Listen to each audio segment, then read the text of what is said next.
All in one local to global విశ్వవ్యాప్తంగా జరిగిన ముఖ్యమైన వార్తలన్నీ కవర్ చేయడమే లక్ష్యం. ప్రేక్షకుడికి సమగ్ర సమాచారం అందించాలన్న తాపత్రయం. ప్రైమ్ నైన్ న్యూస్ చూస్తే చాలు ఎక్కడ ఏం జరిగిందో తెలుస్తుంది అన్న విశ్వాసం కల్పించడమే మా ఉద్దేశం. అందుకే 20 నిమిషాల్లో 20 వార్తలు. ఇంకెందుకు ఆలస్యం, let's watch the prime nine news. AP కొత్త కేబినెట్లోని మంత్రులకు ఏపీ ప్రభుత్వం శాఖలను కేటాయించింది. గత కేబినెట్ తరహాలోనే 5గురికి ఉప ముఖ్యమంత్రుల పదవులను కట్టబెట్టింది. రాజేంద్ర, బోడి ముత్యాల నాయుడు, అంజాద్ బాషా, కొట్టు సత్యనారాయణ ఉప ముఖ్యమంత్రులుగా ఎంపికయ్యారు. అయితే డిప్యూటీ సీఎంగా ఈసారి మహిళలకు స్థానం దక్కకపోవడం గమనార్హం. గతంలో ఆర్థిక శాఖ మంత్రిగా బాధ్యతలు నిర్వర్తించిన బుగ్గన రాజేంద్రనాథ్ రెడ్డికి ఈసారి కూడా ఆర్థిక శాఖ బాధ్యతలు అప్పగించారు. మంత్రులు బొత్స సత్యనారాయణకు విద్యాశాఖను, ఆదిమూలపు సురేష్ కి పురపాలక, పట్టణాభివృద్ధి శాఖను కేటాయించారు. హోంశాఖ మంత్రిగా తానేటి వనిత, రోజాకు రాష్ట్ర పర్యాటక, యువజన క్రీడల శాఖను అప్పగించారు. వైద్యారోగ్య శాఖను విడుదల రజనికి కేటాయించగా పౌర సరఫరాల బాధ్యతలను కారుపూరి నాగేశ్వరరావుకు అప్పగించారు. వ్యవసాయ శాఖ బాధ్యతలను కాకాణి గోవర్ధన్ రెడ్డికి అప్పగించారు. ధర్మాన ప్రసాదరావుకు రెవెన్యూ, స్టాంపులు, రిజిస్ట్రేషన్ శాఖను, సీదిరి అప్పలరాజుకు బస్ సంవర్ధక, మత్స్యశాఖను గుడివాడ అమర్నాథ్కు పరిశ్రమలు, ఐటీ శాఖను వేణుగోపాల్కు బీసీ సంక్షేమం, సినిమాటోగ్రఫీని అప్పగించారు. జోగి రమేష్కు గృహ నిర్మాణ శాఖ, మేరుగ నాగార్జునకు సాంఘిక సంక్షేమ శాఖ, కొట్టు సత్యనారాయణకు దేవాదాయ శాఖ, అంబటి రాంబాబుకు జలవనరుల శాఖ, పెద్దిరెడ్డి రామచంద్రారెడ్డికి గనులు, అటవీ, ఇంధన, సైన్స్ అండ్ టెక్నాలజీ శాఖలను కేటాయించారు. ఇక కె నారాయణ స్వామికి ఉప ముఖ్యమంత్రి, ఎక్సైజ్ శాఖ, పీడిక రాజనందరకు ఉప ముఖ్యమంత్రి, గిరిజన సంక్షేమం, బూడి ముత్యాల నాయుడికి ఉప ముఖ్యమంత్రి, పంచాయతీరాజ్, గ్రామీణాభివృద్ధి శాఖ, అంజాద్ బాషాకు డిప్యూటీ సీఎం, మైనార్టీ సంక్షేమం, గుమ్మనూరు జయరాంకు కార్మిక శాఖ, ఉషశ్రీ శరణ్కు మహిళా శిశు సంక్షేమ శాఖ, పినేసి విశ్వరూప్కు రవాణా శాఖను అప్పగించారు. ఏపీలో కొత్త కేబినెట్ కొలువు తీరింది. మంత్రులతో గవర్నర్ బిశ్వభూషణ్ ప్రమాణ స్వీకారం చేయించారు. మొదట అంబటి రాంబాబు ప్రమాణ స్వీకారం చేశారు. తర్వాత అంజాద్ బాషా, ఆదిమూలపు సురేష్ మంత్రులుగా ప్రమాణ స్వీకారం చేశారు. తర్వాత అక్షర క్రమంలో బూడి ముత్యాల నాయుడు, బుగ్గన రాజేంద్రనాథ్ రెడ్డి, బూడి ముత్యాల నాయుడు మంత్రులుగా ప్రమాణం చేశారు. ఆ తర్వాత చెల్లిపోయిన వేణుగోపాలకృష్ణ, ధర్మాన ప్రసాదరావు, దాడిసిటి రాజా, గుమ్మనూరు జయరాం, గుడివాడ అమర్నాథ్, జోగి రమేష్లు మంత్రులుగా ప్రమాణం చేశారు.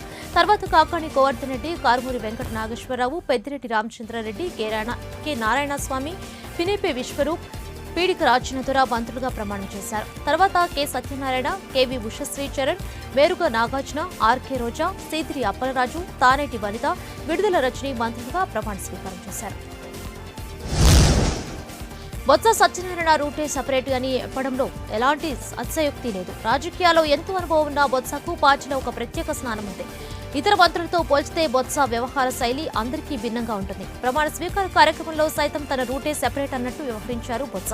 ప్రమాణ స్వీకారం చేసిన మంత్రులందరూ మొదట సీఎం జగన్ వద్దకు వెళ్లి ధన్యవాదాలు తెలిపారు. అనంతరం గవర్నర్ వద్దకు వెళ్లి ధన్యవాదాలు చెప్పారు. వీరిలో చాలా మంది జగన్ కు పాదాభివందనం చేశారు. అయితే బొత్స మాత్రం ప్రమాణ స్వీకారం చేసిన వెంటనే జగన్ ను దాటుకుంటూ వెళ్లి గవర్నర్ కు ధన్యవాదాలు తెలిపారు. అనంతరం జగన్ వద్దకు వచ్చి షేక్ హ్యాండ్ ఇచ్చారు. అయితే ప్రమాణ స్వీకార కార్యక్రమంలో బొత్స తీరు ఇప్పుడు హైలైట్ గా నిలవడం గమనార్హం. సీఎం జగన్ కు ముద్దు పెట్టారు రోజా. అవును, మీరు వింటున్నది నిజమే. ఏపీ కొత్త మంత్రుల ప్రమాణ స్వీకారోత్సవంలో ఈ ఆసక్తికర దృశ్యం చోటు చేసుకుంది. గవర్నర్ బిశ్వభూషణ్ కొత్త వారి చేత ప్రమాణం చేయించారు. సీఎం వైఎస్ జగన్మోహన్ రెడ్డికి ఈ కార్యక్రమానికి హాజరయ్యారు. ఈ కార్యక్రమంలో భాగంగానే నగరి ఎమ్మెల్యే రోజా కూడా మంత్రిగా ప్రమాణ స్వీకారం చేశారు. అనంతరం స్టేజీపైన ఉన్న సీఎం జగన్మోహన్ రెడ్డి దగ్గరికి వెళ్లి ఆయన ఆశీర్వాదాలు తీసుకున్నారు మంత్రి రోజా. అయితే సీఎం జగన్ చేయికి రోజా ముద్దు ఇవ్వడం ఇక్కడ హాట్ టాపిక్ గా మారింది. ఇక ఇటు సీఎం జగన్ తన చేతులను రోజా తలపై పెట్టి ఆశీర్వదించారు. కాగా నగరి ఎమ్మెల్యేగా 2014, 2019 ఎన్నికల్లో రోజా అఖండ మెజార్టీతో విజయం సాధించారు. ఇంతకుముందు టీడీపీలో ఉన్న రోజా 2014లో వైసీపీ పార్టీ తీర్థం పుచ్చుకున్నారు.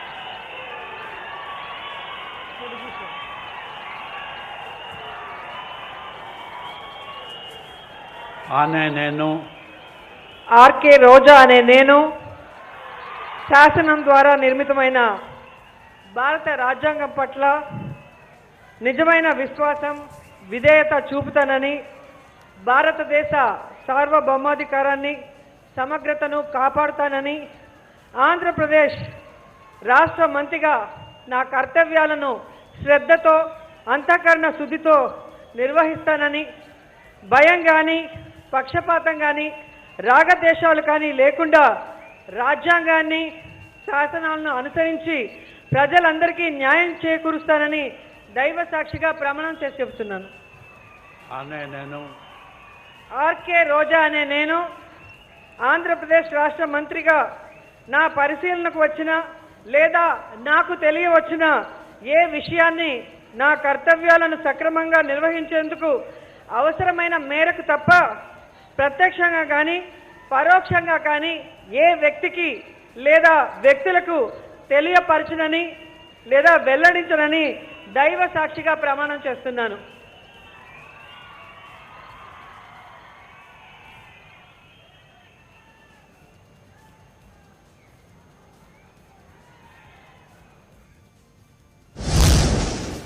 సినిమాలు కానీ రాజకీయాలు కానీ రెండు రంగాల్లో రోజా తనదైన శైలితో ప్రత్యేక గుర్తింపును పొందారు. సినిమా హీరోయిన్ గా ఎన్నో ఏళ్ల పాటు అగ్రకథానాయకులు ఒకరుగా ఆమె వెలుగొందారు. రాజకీయాల్లోకి వచ్చిన తర్వాత ఫైర్ బ్రాండ్ గా గుర్తింపు తెచ్చుకున్నారు. టీడీపీలో ఉన్నప్పుడు కానీ ఆ తర్వాత వైసీపీలోకి మారిన తర్వాత కానీ ప్రత్యర్థులపై ఆమె విరుచుకుపడిన తీరు ఒక రేంజ్ లో ఉంటుంది. వైసీపీ ఎమ్మెల్యేగా 2 సార్లు గెలిచిన రోజా పార్టీ కోసం అవిశ్రాంతంగా పనిచేస్తూనే ఉన్నారు. ఆమె అంకిత భావాన్ని గుర్తించిన సీఎం జగన్ ఆమెను మంత్రి పదవి కేటాయించారు. మంత్రి పదవి లభించడంపై రోజా హర్షం వ్యక్తం చేశారు. సీఎం జగన్ పై తన అభిమానం రెట్టింపైందని అన్నారు. సీఎం తనకు ఏ శాఖను కేటాయించినా సమర్థవంతంగా పనిచేస్తానని తెలిపారు. ఇదే సమయంలో ఆమె సంచలన ప్రకటన చేశారు. సినిమాలకు జబర్దస్త్ షోకు గుడ్ బై చెప్తున్నట్లు ప్రకటించారు. మంత్రిగా పూర్తి సమయాన్ని తాను వెచ్చించాల్సి ఉంటుందని, ఈ సమయంలో సినిమాలు షోలకు సమయం కేటాయించలేనని తెలిపారు. మంత్రి అవడంతో ఇక షూటింగ్లు మానేస్తున్నారని తెలిపారు. మంత్రిగా సీఎంకు మంచి పేరు తెచ్చుకునేలా బాధ్యతను నిర్వర్తిస్తానని చెప్పుకొచ్చారు. టీడీపీ నేతలు తనను ఐరన్ లెగ్ అంటూ ప్రచారం చేస్తే జగనన్న తనను మంత్రిని చేశారని రోజా కొనియాడారు. ప్రాణం ఉన్నంత వరకు జగనన్న కోసం పనిచేస్తానని చెప్పారు. ఏపీ మంత్రివర్గ విస్తరణ పలువురు కొత్త మంత్రులు సంతోషాన్ని నింపితే ఇంకొంతమంది వైసీపీ ఎమ్మెల్యేలు మార్చిలైన మంత్రులు అసహనం అసంతృప్తి రగిల్చింది. ప్రమాణ స్వీకార కార్యక్రమానికి చాలా మంది ఎమ్మెల్యేలు డుమ్మా కొట్టారు.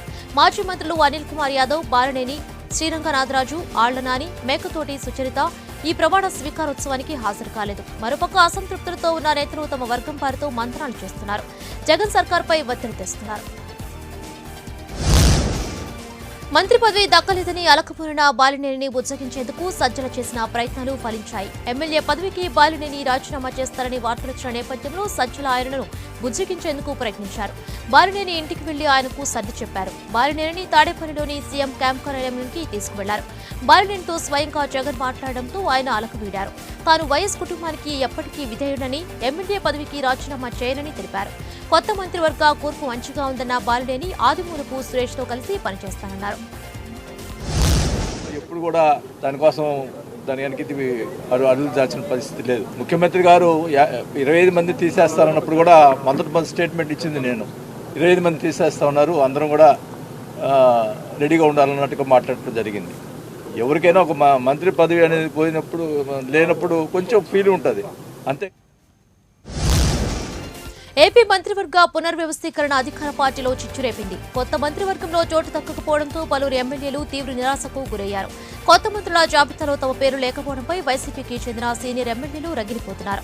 పలు రకాలుగా తన అసమ్మతిని వ్యక్తం చేస్తుండగా వారి అనుచరులు మాత్రం ప్రత్యక్ష ఆందోళనకు దిగుతున్నారు. పల్నాడు జిల్లా మాచర్ల ఎమ్మెల్యే పిన్నెల్లి రామకృష్ణారెడ్డికి మంత్రివర్గంలో చోటు కల్పించకపోవడంపై ఆయన అనుచరులు ఆగ్రహం వ్యక్తం చేశారు. 4 సార్లు వరుసగా ఎమ్మెల్యేగా గెలిచిన రామకృష్ణారెడ్డి విషయంలో జగన్మోహన్ రెడ్డి సర్కారు మొండి చేయి చూపడంపై మండిపడ్డారు.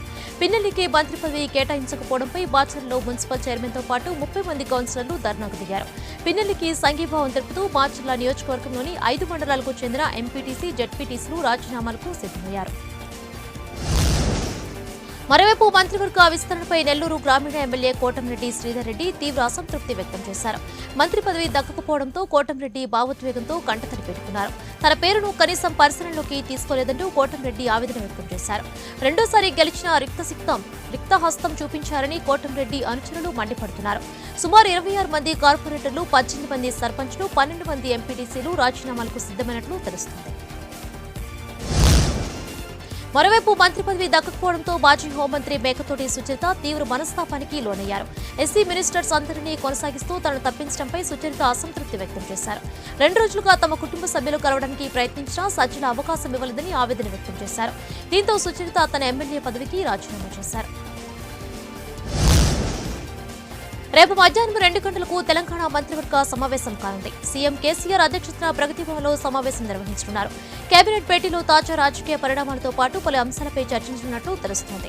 ధాన్యం కొనుగోలుపై ఈ భేటీలో నిర్ణయం తీసుకోనున్నట్లు సమాచారం. రైతుల నుంచి ధాన్యాన్ని కొనుగోలు చేసి మిల్లర్లకు విక్రయించే అంశం, ధాన్యం నిల్వల అంశాలపై చర్చించనున్నట్లు తెలుస్తోంది. మరోవైపు 24 గంటల్లోపు ధాన్యం సేకరణపై ఓ నిర్ణయం తీసుకోవాలని కేంద్రాన్ని డిమాండ్ చేశారు కేసీఆర్. ధాన్యం కొనుగోలులో కేంద్ర ప్రభుత్వ వైఖరికి నిరసనగా టీఆర్ఎస్ నిరసన దీక్ష చేపట్టింది. ఒక దేశం ఒకటే ధాన్య సేకరణ విధానం ఉండాలంటూ తెలంగాణ ప్రభుత్వం డిమాండ్ చేస్తోంది. కేంద్రంపై సమరశంఖం పూరించడంలో భాగంగా దేశ రాజధాని ఢిల్లీలో సీఎం కేసీఆర్ నిరసన దీక్షను చేపట్టారు. తెలంగాణ ధాన్యాన్ని కేంద్రం కొనాలని సీఎం కేసీఆర్ డిమాండ్ చేశారు. ఈ సందర్భంగా కేంద్రానికి డెడ్ లైన్ విధించారు. 24 గంటల్లో ధాన్యంపై కేంద్రం నిర్ణయం తీసుకోవాలని, లేదంటే తెలంగాణ సత్తా చూపిస్తామన్నారు. రైతులతో పెట్టుకుంటే తట్టుకోలేరని మోదీని హెచ్చరించారు. తెలంగాణ రైతులు ఏం పాపం చేశారని ధాన్యాన్ని కొనడం లేదని ప్రశ్నించారు. రాష్ట్ర మంత్రులతో కేంద్రం వ్యవహరించిన తీరు సరిగా లేదని ఆరోపించారు.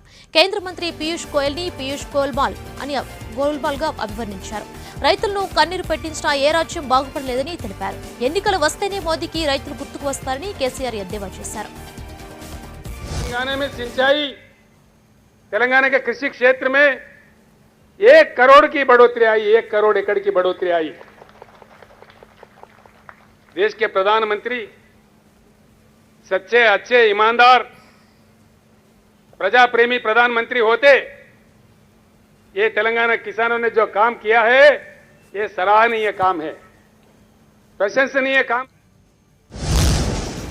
కేంద్రం తీరుపై రైతు ఉద్యమ నేత రాకేష్ టికాయత్ ఫైర్ అయ్యారు. తెలంగాణ ధాన్యం సేకరణపై ఢిల్లీలోని తెలంగాణ భవన్ వద్ద టీఆర్ఎస్ చేపట్టిన దీక్షలో పాల్గొన్న ఆయన అసలు దేశంలో ఏం జరుగుతుందని ప్రశ్నించారు. దేశంలో రైతులు తమ హక్కుల కోసం పోరాడుతూనే ఉన్నారని చెప్పారు. ధాన్యం కొనాలని తెలంగాణ ప్రభుత్వం ధర్నా చేస్తుందని, ఒక రాష్ట్ర ప్రభుత్వం ఇలా ఢిల్లీలో పోరాడడం కేంద్ర సర్కార్కి సిగ్గుచేటన్నారు. ధాన్యం కొనుగోలుపై దేశంలో ఒకే విధానం ఉండాలని, లేదంటే రైతులు రోడ్లపైకి రావాల్సి వస్తుందన్నారు. తెలంగాణ సీఎం కేసీఆర్ చేస్తున్నది రాజకీయ ఉద్యమం కాదన్న ఆయన రైతుల కోసం పశ్చిమ బెంగాల్లో సీఎం మమతా బెనర్జీ కూడా ఆందోళన చేస్తున్నారని చెప్పారు. రైతుల పక్షాన సీఎం కేసీఆర్ చేస్తున్న ఈ ఉద్యమానికి సంపూర్ణ మద్దతు ప్రకటిస్తున్నారన్నారు. రైతుల కోసం కేసీఆర్ చేస్తున్న పోరాటం అభినందనీయమన్న రాకేష్ టికాయత్ దేశంలో రైతుల కోసం ఎవరు పోరాటం చేసినా తాను మద్దతు తెలుపుతారని స్పష్టం చేశారు. కేంద్రానికి కేసీఆర్ విధించిన 24 గంటల డెడ్ లైన్ పై బీజేపీ ఎమ్మెల్యే ఈటెల రాజేందర్ స్పందించారు. హైదరాబాద్లోని ఇందిరా పార్క్ దగ్గర బీజేపీ ధర్నాలో పాల్గొన్న ఈటెల రాజేందర్ 24 గంటల్లో కేంద్రం నిర్ణయం తీసుకోకపోతే కేసీఆర్ భూకంపం సృష్టిస్తారన్నారని, భూకంపం వద్దు కానీ ముందు రాష్ట్రానికి వచ్చి రైతుల నుంచి ధాన్యం కొని కేంద్రానికి బియ్యం పంపమని సెటైర్లు వేశారు. కేసీఆర్ చిల్లర మాటలను చూసి ప్రజలు అసహించుకుంటున్నారని తెలిపారు. పాలించమని ప్రజలు అధికారం ఇస్తే చేతకాక చేవలేక దద్దమ్మల రాష్ట్రాన్ని వదిలిపెట్టి ఢిల్లీలో ఎందుకు ధర్నా చేశారో చెప్పాలని సవాల్ విసిరారు ఈటెల. ధాన్యాన్ని కొనాల్సిన కేంద్ర రాష్ట్ర ప్రభుత్వాలు రాజకీయాలు చేస్తున్నాయని తెలంగాణ పీసీసీ అధ్యక్షుడు రేవంత్ రెడ్డి అన్నారు. యాసంగి సీజన్లో ముందస్తుగా చేతికి వచ్చే ధాన్యం రారైస్ కిందకే వస్తుందని, అలా వచ్చే ధాన్యాన్ని కూడా కొనుగోలు చేయడానికి ప్రభుత్వం ఏర్పాట్లు చేయకపోవడం దురదృష్టకరమన్నారు. ఈ మేరకు ధాన్యం కొనుగోలు వ్యవహారంపై సీఎం కేసీఆర్ కు 10 ప్రశ్నలతో కూడిన ఓ లేఖను విడుదల చేశారు. తెలంగాణ నుంచి ఇక బాయిల్ రైస్ ఇవ్వబోమని 2021 అక్టోబర్ 4వ తేదీన కేంద్రానికి లేఖ రాసింది వాస్తవం కాదా అని ప్రశ్నించారు. రాష్ట్ర రైతుల ప్రయోజనాలకు ఉరితాళ్లు బిగిస్తూ కేంద్రానికి లేఖ రాసే అధికారం మీకు ఎవరిచ్చారని మండిపడ్డారు. ఇప్పుడు ధర్నాలు, నిరసనలు అంటూ నాటకాలు ఆడితే రైతులు మీ 2 పార్టీల మోసాలను గ్రహించలేరా అని ప్రశ్నించారు. తెలంగాణ గవర్నర్ తమిళిసై భద్రాద్రి పర్యటనలో ప్రోటోకాల్ వివాదం చెలరేగింది. రాములూరి పట్టాభిషేక కార్యక్రమానికి గవర్నర్ తమిళిసై ఉదయం కొత్తగూడెం చేరుకున్నారు. Assistant collector Venkateswarlu, ASP Rohit రాజ్లు హాజరై గవర్నర్ కు పుష్పగుచ్చం ఇచ్చి స్వాగతం పలికారు. గవర్నర్ కు స్వాగతం పలకడానికి జిల్లా కలెక్టర్ దూరిశెట్టి అనుదీప్, జిల్లా ఎస్పీ సునీల్ దత్ హాజరు కాకపోవడం వివాదానికి దారితీసింది. గవర్నర్ పర్యటనలో ప్రభుత్వం ప్రోటోకాల్ పాటించలేదని విమర్శలు వినిపిస్తున్నాయి. బంజారాహిల్స్లోని ఫుడింగ్ అండ్ మిగ్ పబ్ కేసులో నిందితులను పోలీస్ కస్టడీకి అనుమతించింది కోర్టు. అభిషేక్, అనిల్ను కస్టడీకి అనుమతించాలంటూ పోలీసులు కోర్టును సంప్రదించారు. పోలీసుల పిటిషన్పై విచారణ జరిపిన రాంపల్లి కోర్టు 4 రోజులు కస్టడీకి అనుమతించింది. మరోవైపు నిందితుల బెయిల్ కోసం దాఖలైన పిటిషన్ను కోర్టు తిరస్కరించింది. కోర్టు ఆదేశాలు నిందితులు అభిషేక్, అనిల్ను 14వ తేదీన చంచల్గూడ జైలు నుంచి బంజారాహిల్స్ పోలీసులు కస్టడీకి తీసుకున్నారు. సింహాద్రి అప్పన్న కళ్యాణ మహోత్సవానికి ఆలయ అధికారులు ఏర్పాట్లు పూర్తి చేశారు. చైత్రమాసం ఏకాదశి మంగళవారం సింహగిరిపై సింహాద్రి అప్పన్న కళ్యాణ మహోత్సవం అంగరంగ వైభవంగా జరగనుంది. స్వామివారి కళ్యాణానికి వచ్చే భక్తులకు ఎటువంటి అసౌకర్యం కలగకుండా దేవస్థానం అధికారులు ఏర్పాటు చేశారు. ట్రస్ట్ బోర్డు సభ్యులు ప్రమాణ స్వీకారం చేసిన తర్వాత మొదటి ఉత్సవం కావడం భారీగా ఏర్పాటు చేశారు. పాకిస్తాన్ నూతన ప్రధానమంత్రిగా షహబాజ్ షరీఫ్ ఎన్నికయ్యారు. పాక్ జాతీయ అసెంబ్లీలో జరిగిన ఎన్నికలు ఆయన పాక్ ప్రధానిగా ఏకగ్రీవంగా ఎన్నికయ్యారు. ప్రత్యేకంగా సమావేశమైన జాతీయ అసెంబ్లీలో ఓటింగ్ జరగగా షరీఫ్ను ఏకగ్రీవంగా ఎన్నుకున్నట్లు పాక్ జాతీయ అసెంబ్లీ ఓ ప్రకటన చేసింది.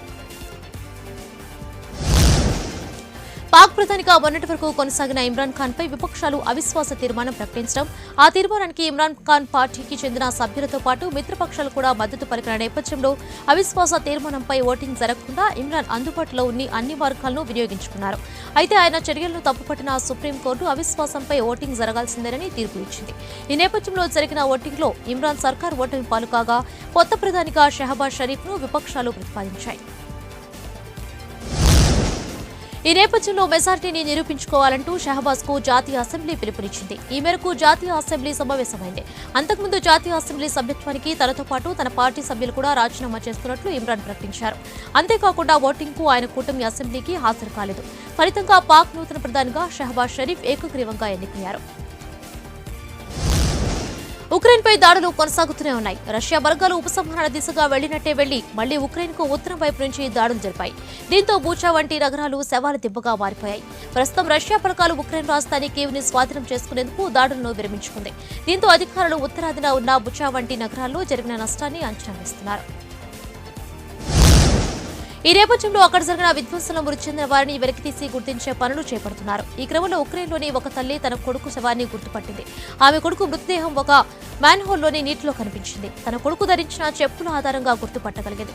అక్కడ యుద్ధ ట్యాంకుల సమీపంలో ఉక్రెయిన్ సైనిక దుస్తులతో మరో 2 మృతదేహాలు పడి ఉన్నాయి. వారు ఉక్రెయిన్ టెరిటోరియల్ డిఫెన్స్ ఫోర్సెస్ కి చెందిన సభ్యులు అధికారులు తెలిపారు. అక్కడ పరిసర ప్రాంతాలను ఎటు నుంచి చూసినా విషాదంగానే కనిపిస్తున్నాయి. కుమారులను కోల్పోయిన తల్లులు బాధ వర్ణనాతీతం. ఒక్కసారి తమ కుమారులను చూడనివ్వండి అంటూ మృతదేహాలను తరలిస్తున్న అధికారులు అడుగుతున్న తీరు అక్కడున్న వారందరినీ కంటతడి పెట్టించింది. చైనాలోని షాంఘైలో విధించిన కోవిడ్ ఆంక్షల్లో జనం చింతగా ప్రవర్తిస్తున్నారు. కఠిన నియమావళి వల్ల బిల్డింగులను వదిలి జనం బయటకు రావడం లేదు. దీంతో అక్కడి నివాసితులు అరుపులు, కేకలతో ప్రభుత్వ తీరుపై నిరసన వ్యక్తం చేస్తారు. తీవ్ర పరిణామాలు తెప్పవన్న రీతిలో వార్నింగ్ ఇస్తున్నారు. చైనాలో పెద్ద నగరమైన షాంఘైలో ఏప్రిల్ 5 నుంచి కఠిన లాక్డౌన్ అమలు చేస్తున్నారు. కోవిడ్ వ్యాప్తిని అరికట్టే ఉద్దేశంతో జనం బయటకు రాకుండా బిల్డింగుల్లోనే ఉండేలా చేస్తున్నారు. సుమారు 2.6 కోట్ల మంది స్టేట్స్ హోమ్ ఆదేశాలను పాటిస్తున్నారు.